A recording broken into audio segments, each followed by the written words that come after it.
नमस्कार, मैं हूं अशोक वर्मा। आप देख रहे हैं टीवी 20 न्यूज। अपने अपने क्षेत्रों की खबरों को देखने के लिए बने रहिए हमारे साथ।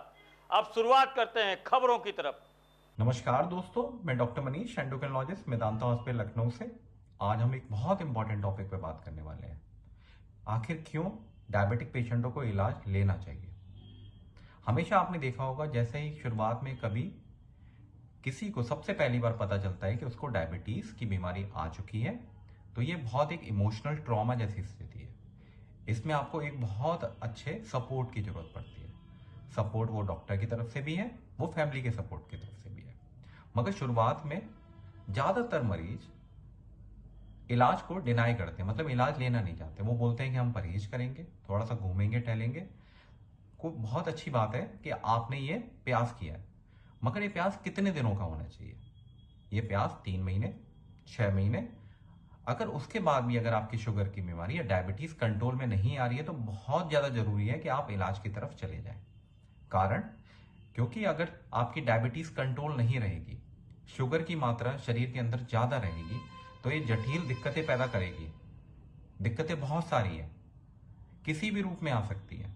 अगर बात करें डायबिटीज आखिर शरीर पे क्या क्या असर डालती है, तो ये बहुत महत्वपूर्ण है। जैसे कि आंखों पे, ये पर्दे पे सूजन लेके आती है, आंखों के पर्दे पे सूजन। कई बार आंखों में ब्लीडिंग होने लगती है, आंखों के पर्दे पे ब्लीडिंग, जिसको हम डायबिटिक रेटाइनोपैथी बोलते हैं। पैरों की नसों में ये दबाव डालती है, जिसको हम डायबिटिक न्यूरोपैथी बोलते हैं, जिसके कारण पैरों में जलन, झंझनाहट, कई बार सूनापन आना शुरू हो जाता है। तो आपको कभी भी एहसास ही नहीं होता कि कुछ आपको चुभ रहा है या गड़ रहा है। इसी के साथ ये किडनी पे भी असर डालती है, तो पेशाब में प्रोटीन आना शुरू हो जाता है। तो जैसे ही पेशाब में प्रोटीन आना शुरू होता है, तो इसको हम डायबिटिक नेफ्रोपैथी बोलते हैं, मतलब डायबिटीज का किडनी पे असर। इसी के साथ कई बार हमें यह देखा गया है कि बार बार पेशाब का इंफेक्शन होना शुगर कंट्रोल ना होने के कारण ही पता चलता है।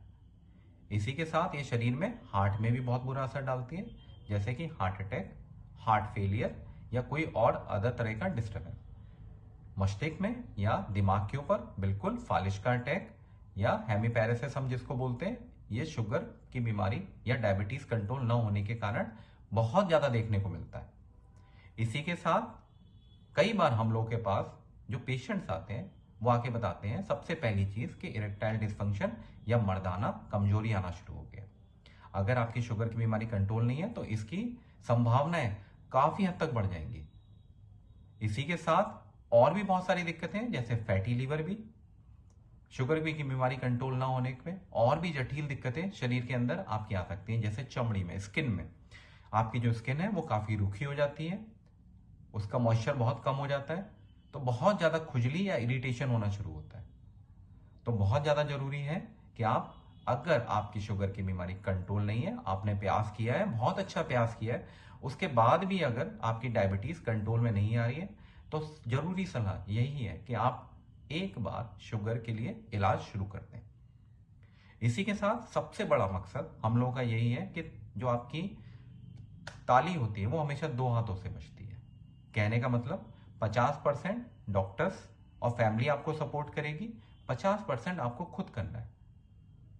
आपको जो खुद करना है वो है नियमित रूप से व्यायाम या आपको वॉक करना है, पहला स्टेप।